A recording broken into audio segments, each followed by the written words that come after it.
Hey there, Coach Patrick here, Endurance Nation, back with another weekly video cast podcast. My opportunity to sit down with you and make you a little bit smarter. Definitely smarter than I am this morning, good heavens, and help you become a better athlete by being a little more diligent, a little more thoughtful about the training you're doing, how you're organizing the training, how you're stacking it, and how you're making it work to your advantage. Good workouts, good progress isn't simply about more time. It isn't simply about more effort, more watts. It isn't simply about more distance.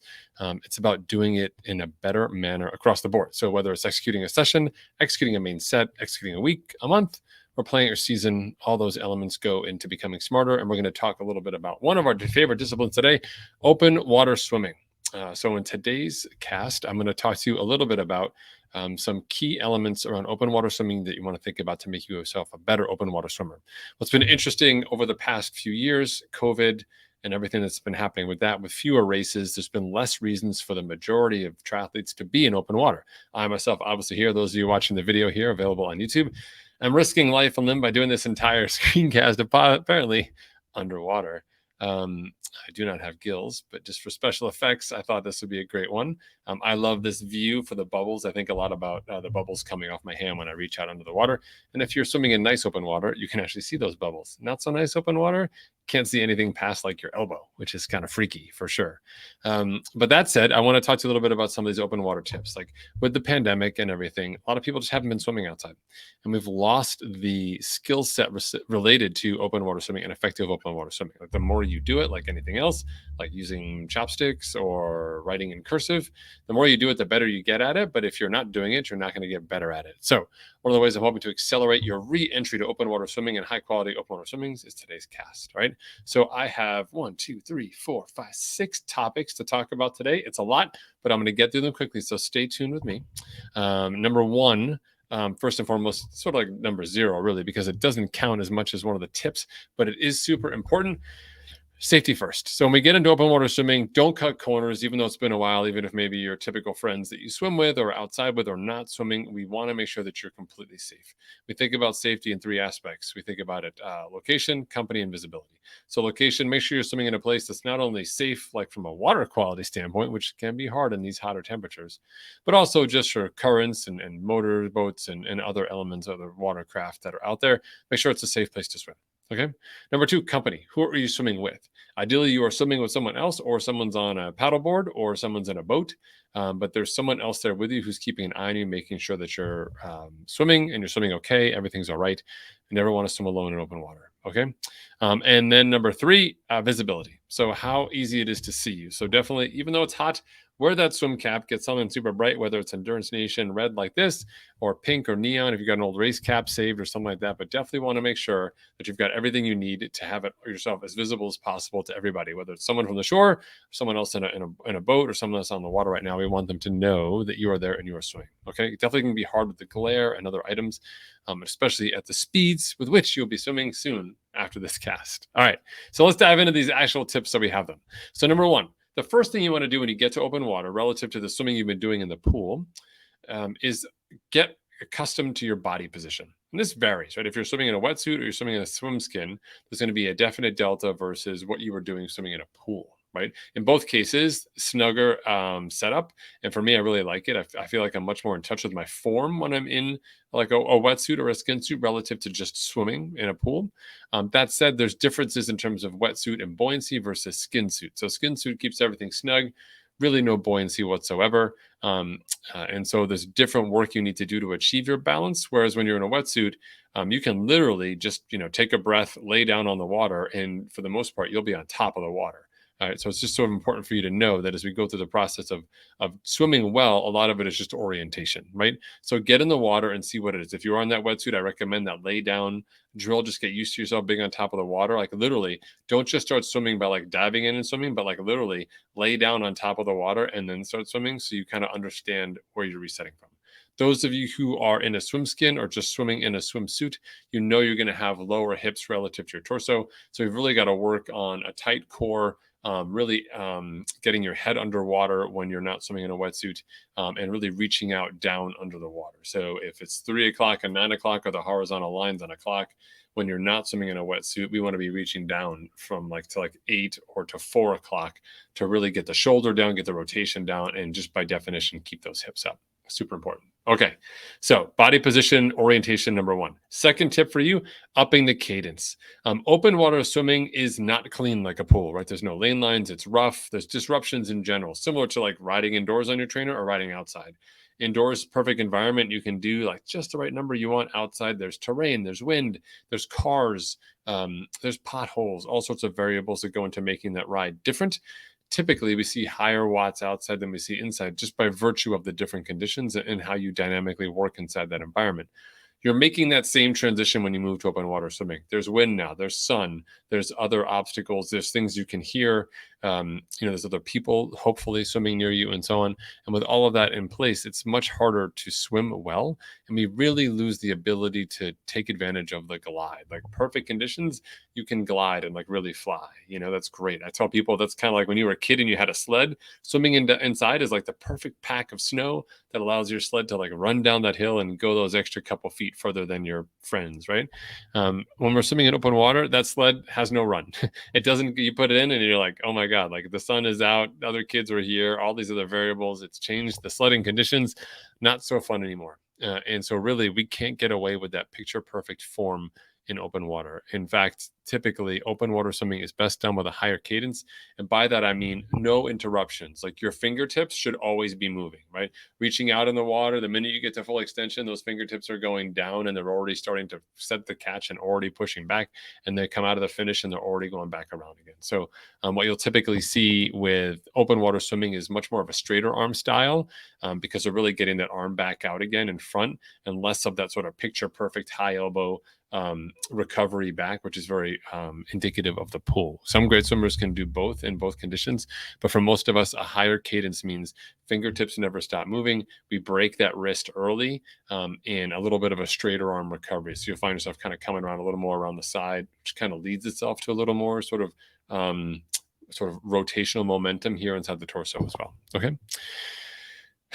Third main point here is the perfect backstroke. And no, I'm not talking about backstroking, although some of you, myself included, have probably done backstroke during an open water swim, which is fine, especially if you get that nifty trick down where you're swimming freestyle and you reach out and then just kind of keep reaching out and just roll over on your back and swim backstroke. Some people will do that to turn faster around a buoy, which looks cool if you can pull it off.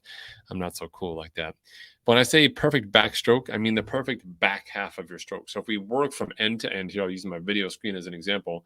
Typically on the front end, we have this, the reach, breaking the wrist, and this great catch, the anchor on the water, and then to the body of the stroke, we're pulling on that water, and then we're holding onto the finish. When we're swimming in open water, because we have a higher cadence and the water is already disturbed, and theoretically there'll be other people and other things going on around you, we don't have that perfect reach out and glide. In fact, it's often you're hitting someone else or your fingers or your hands or you're landing on someone else. Catching is not our strength inside open water. Yes, you can work on it. Yes, we want to have some flavor of a catch for sure. But in reality, the second half of your stroke is where a lot of your speed is maintained. Not created per se, like on the front, but where it's maintained. So we want those good solid strokes to the body of the stroke pattern, but we also want to hold that water to the back.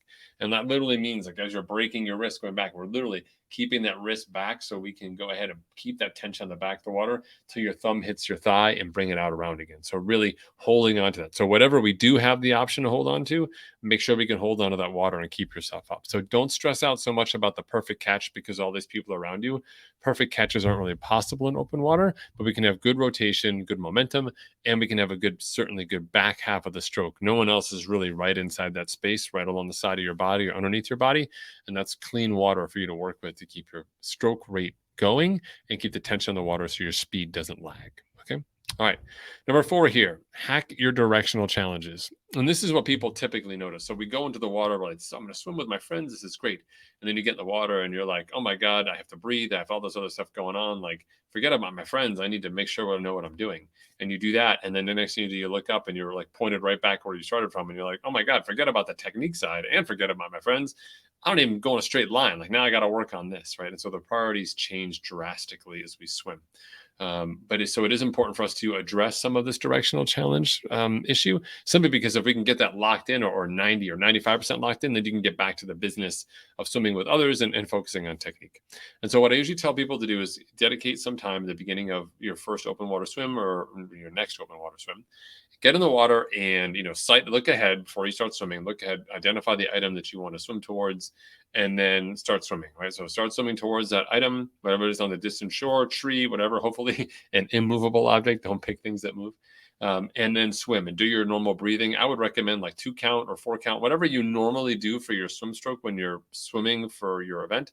Do that pattern for breathing and do 10 or 20 strokes. So maybe there's 10 breathing cycles or 5 breathing cycles if it's 4 count breathing, whatever it is. So take all those strokes and then stop and look up and see where you're at. And you'll be like, oh, I started out pointed directly at this, and now I'm pointed, over to the left by so many degrees or over to the right. So reorient yourself again and then swim again and do it again. We want to do 2 or 3 of these just to make sure that, yes, you are consistently always going one way versus the other. Once we know your tendency for which direction you want to go, we can start addressing it. Right? And the simplest way to address it is where we put our hand placement in and how often we put our hand placement in dynamically. And by that, I mean, normally when we swim, our hand enters in front of our shoulder and we're reaching out under the water. But if I'm normally going to my left-hand side, for example, then what I'll do with my right hand is every 3rd stroke, every 4th stroke, whatever it is, I won't put my hand in front of my shoulder. I'll be lazy and I'll put my hand a little further out. Instead of 12 o'clock on the dial, I'll put it at like 1 o'clock or sometimes even 2 o'clock. If it's really bad, I might even turn my hand so it's facing in as opposed to my normal swim stroke where it's kind of facing out a little bit. And what that does is, on a very small scale, every couple strokes, it's just going to kind of nudge you back.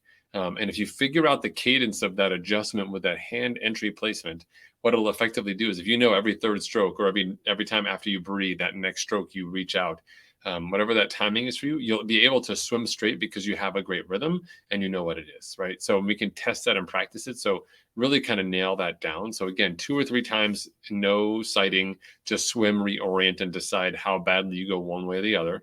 And then we make the adjustment with our hand entry placement by, instead of going in front of the shoulder, just a little bit out, and that acts as a rudder. Remember, you're front wheel drive, so we just kind of do a little rudder action here and we're good.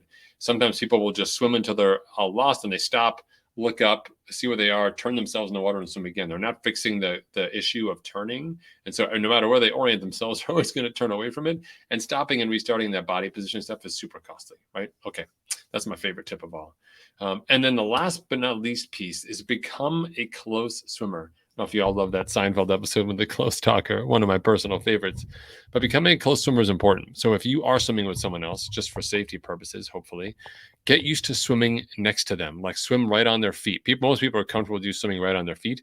In an ideal drafting scenario, you're not right behind someone. You're actually sort of off their hip there, right? So you'd be reaching in and maybe you'll hit hands as they're finishing through, but you're inside their wake. You want to be able to swim on the left side of someone, on the right side of someone, be able to keep them in reference as you swim and be able to follow them as you go. So don't worry so much about the sighting. The front person needs to worry about sighting. Your job is to just stay close and not lose contact with that person. Their job is to not swim too fast and to also not go crazy with the directional pieces. But what we're trying to do here is to have you get used to having other people around you, being able to be aware of other people under the water without disrupting your stroke. Be okay with getting bumped and understand that it's just an intermittent thing and you can keep going and don't let it stop you.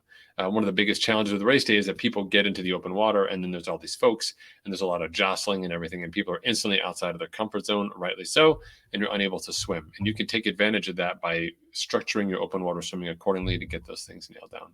All right, so here we go real quickly. Just to recap, always safety first, good location, swim with company, and have great visibility. And our 5 points: nail down that body position, wetsuit or swimskin, and determine what it is you need to address it. Plan on having the cadence be a little bit higher, not insane, but a little bit higher. So we remove all pauses inside your stroke.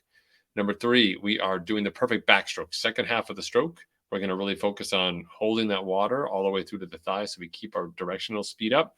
And then we have our directional challenges. We're going to solve that. Whichever tendency you sort of have, let's fix that here early in the season to make sure that we know what the cadence is for that hand placement.